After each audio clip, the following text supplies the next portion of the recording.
the Canada-EU strategic partnership is very dear to us. It's continued to grow and deepen. I want you to remember one number from this video, just one, 50. Nearly 50 countries sat down at a table this weekend, a table that was built exclusively for European leaders. And for the first time in the history of this forum, a non-European country was invited to sit at that table. That country is Canada. And the man sitting in that chair is Mark Carney. Right now, as I'm recording this, Carney is in Yerevan, Armenia at the 8th European Political Community Summit. He's meeting with the EU Council President. He's meeting with the EU Commission President. He's sitting down with the Prime Minister of Poland. He's been personally invited by the President of the European Parliament to address the full assembly in Brussels. And he accepted immediately, on camera, without hesitation. I'll tell you that I sent you a couple of weeks ago a letter, an invitation to invite you to speak before the European Parliament.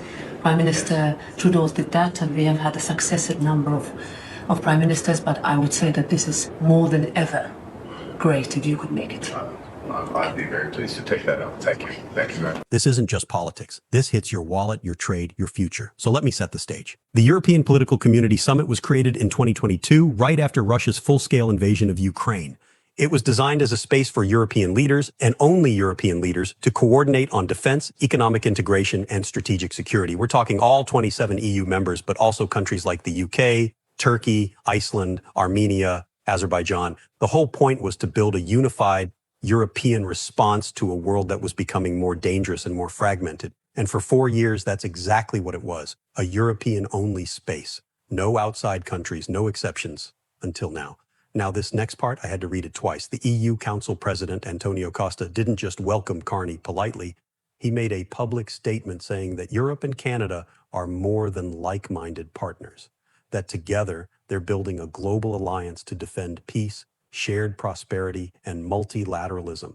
That's not diplomatic courtesy. That's not a press release afterthought.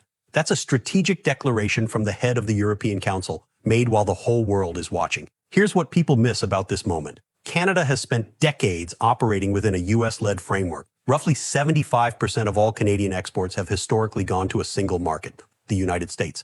That's not a trade relationship. That's a structural dependency. When one country controls 3/4 of your export market, every tariff, every political mood swing, every social media post from a sitting president directly hits your bottom line. And that vulnerability has defined Canadian economic policy for generations. But that number is now shifting, and shifting faster than almost anyone predicted. According to the latest data from Global Affairs Canada, the U.S. share of Canadian goods exports fell to 71.7% in 2025, down over 4 percentage points from the previous year, the lowest annual share since the early 1980s. In the fourth quarter alone, that share dropped to 64.1%, the lowest quarterly figure since the data series began. Meanwhile, Canadian exports to non-US markets grew by 17.2% in 2025, a pace that would have been unthinkable even 3 years ago. What you're looking at is not a blip, it's not a rounding error, it's the early architecture of a fundamentally different trade posture. And this summit in Armenia is the diplomatic expression of that economic shift. This detail got buried in the noise, but it's the key to the whole story. 2 days before this summit began, the US president announced he was raising tariffs on European auto imports to 25%, accusing the EU of not complying with the Turnberry Agreement, the trade deal negotiated at Trump's own golf course in Scotland last year. He posted it on social media, no detailed explanation, no diplomatic channel,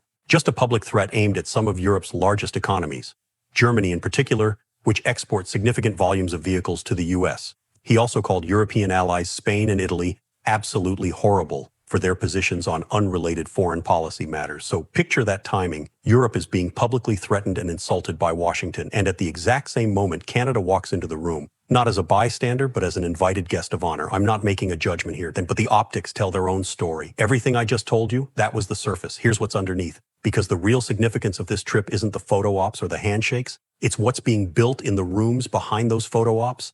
And to understand that, you need to see the defense and trade architecture that Carney has been quietly assembling for the past year. That answer is coming, but it only makes sense after you hear this. Where we left off, Carney was walking into a room full of European leaders. But what's happening behind the doors